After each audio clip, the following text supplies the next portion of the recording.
इस धरती पर दो तरह के लोग होते हैं, एक वो जो किस्मत का इंतजार करते हैं और दूसरे वो जो किस्मत को लिखते हैं। अब आप खुद तय करो किस तरफ हो तुम, क्योंकि ये जो ऑडियो बुक आप सुनने जा रहे हैं ना, ये सिर्फ किताब की कहानी नहीं है, ये उस दरवाजे की चाबी है जो तुम्हारी किस्मत को बंद किए बैठा है। ये वो गुप्त विज्ञान है जिसे अब तक सिर्फ अमीर लोग जानते थे और वो चुप थे ताकि तुम गरीब रहो। लेकिन अब वो राज तुम्हारे सामने खुलने वाला है। अगर तुम वाकई 1 करोड़ रुपए, 10 करोड़ रुपए या उससे भी बड़ा सपना देखते हो लेकिन समझ नहीं आता कैसे शुरू करें, कहाँ जाएं, किससे पूछें, तो रुक जाओ, क्योंकि ये ऑडियो बुक तुम्हें सिर्फ रास्ता नहीं दिखाएगी, ये तुम्हारे अंदर की आग को भड़का देगी। हर शब्द ऐसा होगा जैसे किसी ने तुम्हारे सीने पर हाथ रखकर कहा हो, उठो, अब वक्त आ गया है अपने आप को साबित करने का। थिंक एंड ग्रो रिच ये किताब नहीं, क्रांति है। और अगर तुमने इसे सुन लिया तो तुम्हें कोई नहीं रोक सकता, कोई नहीं। चैप्टर 1, बर्निंग डिजायर, इच्छा जो किस्मत को भी झुका दे। अगर तुम किसी चीज को पूरे दिल से चाहो तो पूरी कायनात उसे तुमसे मिलवाने की साजिश करने लगती है। ये सिर्फ एक डायलॉग नहीं है, ये जिंदगी का वो नियम है जिसे जानने के बाद हजारों लोगों ने अपनी किस्मत बदल दी है। और इसी नियम को सबसे पहले दुनिया के सामने लाया था नेपोलियन हिल ने। उनकी किताब थिंक एंड ग्रो रिच के पहले चैप्टर की शुरुआत ही इस सिद्धांत से होती है कि अगर आपके पास जलती हुई पागलपन की हद तक पहुंचने वाली इच्छा है तो आप किसी भी मंजिल तक पहुंच सकते हैं। लेकिन ये सिर्फ चाहने की बात नहीं है, ये उस प्यास की बात है जो इंसान को चैन से बैठने नहीं देती। एडविन सी बार्न्स की कहानी यही बताती है। बार्न्स कोई रईस आदमी नहीं था, न उसका कोई बड़ा नाम था, न कोई डिग्री, लेकिन उसके दिल में एक सपना था, मैं एडिसन के साथ काम करूंगा।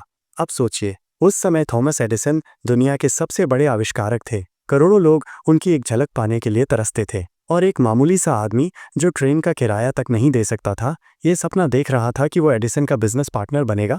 ये सपना नहीं, ये इच्छा थी, जलती हुई इच्छा। बार्न्स किसी तरह ट्रेन में बैठा, बिना टिकट, कई मील दूर एडिसन की लैब पहुंचा। किसी ने पूछा, किस लिए आए हो? बार्न्स ने जवाब दिया, मैं एडिसन के साथ काम करने आया हूं। ये सुनकर लोग हंसे क्योंकि उन्हें ये सपना बेवकूफ़ी लगा। लेकिन एडिसन ने उसे देखा और उसकी आंखों में वो जुनून देख लिया जो उसे बाकी दुनिया से अलग बनाता था। बार्न्स को शुरुआत में एक बहुत ही मामूली नौकरी मिली, लैब के एक कोने में मशीनों की सफाई करने की। लेकिन बार्न्स ने बुरा नहीं माना क्योंकि उसके अंदर एक आवाज़ थी, ये सिर्फ शुरुआत है, मंजिल अभी बाकी है। महीनों तक वो चुपचाप काम करता रहा। उसने कभी एडिसन से दोबारा नहीं कहा कि वो पार्टनर बनना चाहता है, लेकिन हर रोज़ अपने काम से, अपने व्यवहार से वो उस क्षण को बुला रहा था। और फिर एक दिन मौका खुद चलकर उसके पास आया। एडिसन ने एक नया प्रोडक्ट निकाला, डिक्टेटिंग मशीन, और उसे बेचने वाला कोई नहीं था। किसी को यकीन नहीं था कि ये मशीन बिकेगी, लेकिन बार्न्स ने कहा, मुझे मौका दीजिए। एडिसन ने हाँ कर दी और बार्न्स ने इस मशीन को इतनी सफलतापूर्वक बेचा कि जल्द ही वो एडिसन का ऑफिशियल बिजनेस पार्टनर बन गया। आज दुनिया उस मशीन को भूल चुकी है, लेकिन दुनिया एडविन सी बार्न्स का नाम याद रखती है। क्यों? क्योंकि उसने एक बात साबित कर दी, अगर इंसान सच्चे दिल से कुछ चाहता है और बिना डिग्री, बिना पैसे, सिर्फ एक बर्निंग डिजायर के साथ काम करता है तो वो असंभव को संभव बना सकता है। अब आप सोचिए, क्या आपके अंदर वैसी इच्छा है? क्या आप अपने सपने को उतना चाहते हैं जितना एक डूबता हुआ आदमी हवा चाहता है? नेपोलियन हिल कहते हैं, मनुष्य की सोच उसकी तकदीर से बड़ी होती है, लेकिन ये सोच तभी परिणाम देती है जब उसके साथ जुनून जुड़ा हो। लेकिन बर्निंग डिजायर सिर्फ एक भावना नहीं है, ये एक प्लान है, एक सिस्टम है जो अगर आप फॉलो करें तो सफलता को रोक पाना असंभव हो जाता है। नेपोलियन हिल के अनुसार इच्छाओं को असलियत में बदलने के लिए 6 स्टेप फॉर्मूला। 1, एग्जैक्ट अमाउंट तय करें, आप कितना पैसा चाहते हैं वो स्पष्ट रूप से तय करें। बहुत सारा पैसा नहीं, बल्कि 50 लाख रुपए या 5 करोड़ रुपए जैसी स्पष्ट राशि तय करें। 2, रिटर्न तय करें, आप ये पैसा किस चीज़ के बदले में प्राप्त करेंगे। कुछ भी फ्री नहीं मिलता, आपको कुछ देना होगा, हो सकता है वो सेवा हो, कौशल हो या मेहनत। 3, एक डेडलाइन तय करें, सपने तब तक अधूरे रहते हैं जब तक उनके साथ टाइम लिमिट ना हो। तय करें, मैं 31 दिसंबर 2025 तक 1 करोड़ रुपए कमाऊंगा। 4, एक क्लियर प्लान बनाएं, भले ही वो अधूरा या कमज़ोर हो, लेकिन शुरुआत ज़रूरी है। प्लान को लिखें और आज से एक्शन लें। 5, हर रोज़ एफर्मेशन करें, सुबह और रात को ज़ोर से खुद से कहें, मैं फला तारीख तक इतना पैसा कमाऊंगा, फला चीज़ के बदले और इस प्लान के ज़रिए। इसे हर दिन बोलिए, महसूस कीजिए। 6, विजुअलाइजेशन करें, अपने दिमाग में उस स्थिति की कल्पना कीजिए जहां आप अपने लक्ष्य को पा चुके हैं। उस भावना को महसूस कीजिए जैसे आप अभी वहीं हैं।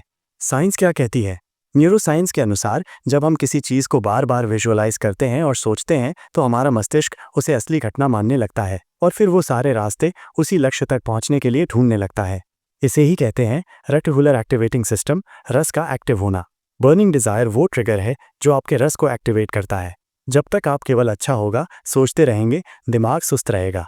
लेकिन जब आप कहेंगे मुझे करना ही है, चाहे जान चली जाए, तभी दिमाग जागेगा। अब आपसे एक सवाल, क्या आपकी इच्छाएं इतनी मजबूत हैं कि आप अपनी नींद कुर्बान कर सकते हैं? क्या आपने कभी कोई सपना ऐसा देखा है जिसे पाने के लिए आप पूरी दुनिया से लड़ जाएं? अगर हाँ, तो ये चैप्टर सिर्फ कहानी नहीं, ये आपके जीवन का नियम बन सकता है। और अगर नहीं तो आज से शुरुआत करें, क्योंकि बर्निंग डिज़ायर ही वो पहली सीढ़ी है जिस पर चढ़कर इंसान अपनी किस्मत बदलता है। अगर इस कहानी ने आपके दिल को छुआ है, अगर कहीं ना कहीं आपको ऐसा लगा कि हाँ ये बात तो मेरे साथ भी होती है, तो समझिए कि आप अकेले नहीं हैं। हम सब एक ही नाव में हैं, एक बेहतर ज़िंदगी की तलाश में, एक ऐसे रास्ते की खोज में जो हमें वहाँ ले जाए जहाँ हम वाकई में जाना चाहते हैं। अगर आप चाहते हैं कि ऐसा ज्ञान, ऐसी कहानियाँ और ऐसे राज जो आपकी सोच बदल दें, आपको लगातार मिलते रहें, तो ये चैनल सिर्फ एक चैनल नहीं, आपका साथी बन सकता है। इस चैनल को सब्सक्राइब करना सिर्फ एक बटन दबाना नहीं है, ये एक वादा है खुद से, अपने सपनों से, कि अब मैं अपनी सोच बदलूंगा और ज़िंदगी भी। क्योंकि अगले वीडियो में हम आपको वो बताएंगे जो शायद किसी ने आज तक आपको नहीं बताया। तो जुड़िए हमारे साथ एक नए सफ़र पर, जहां हर शब्द आपकी किस्मत बदल सकता है। सब्सक्राइब कीजिए, क्योंकि अगली कहानी शायद आपकी ही हो।